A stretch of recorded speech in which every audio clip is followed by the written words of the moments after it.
In this lesson, we'll take a look at the DGS photon shader. So this particular node is a photon shader that is meant to be used in conjunction with the DGS material. So in previous versions of Maya, anything earlier than Maya 2008, what we would have to do is manually make sure that we would go in and always connect any kind of a DGS material, or rather a DGS photonic material, to a DGS shader.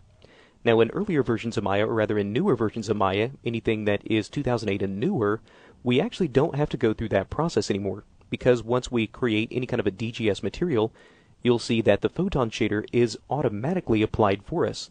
So the DGS material does have the ability now to have photonic attributes. So let's take a quick look at what we have right now without any sort of adjustments that need to be made to this. So you'll see once the render is complete that we do have pretty much the correct type of photon interaction. We do have the photons that are spilling in and starting to bounce off this object and give a little bit of an orange spill up along this wall. However, as I mentioned, if you are using previous versions or an older versions of Maya, you will need to come in and connect this DGS photonic material. So let's go ahead and drop this in and just see how this works. So just like all the other photon shaders, all we have to do is connect this to our DGS material, or really we can use this for any kind of material that we want. So you will see that once we click on the photonic material that its attributes are identical to the attributes found in its corresponding material.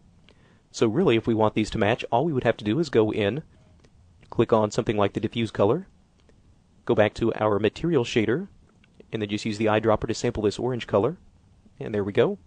Same thing with the specular color. If we wanted to get now a little bit more of an orange spill or an orange light bounce off of this object, we could always go in, grab our eyedropper, sample this orange color, and there we go. Now we have a material and its corresponding photon shader that should match exactly.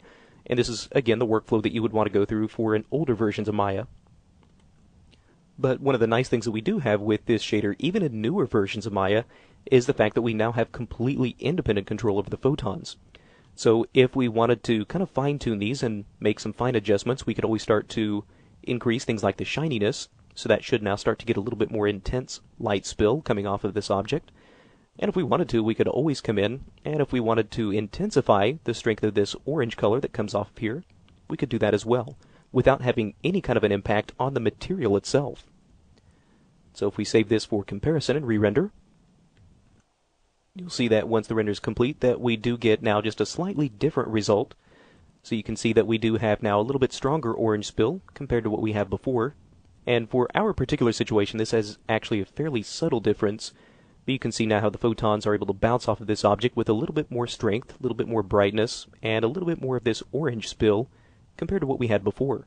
But as far as the actual material itself, you can see it remains completely unchanged. So that's a look at how we can utilize and start to gain a little bit finer control of our photonic interactions with this DGS photon material.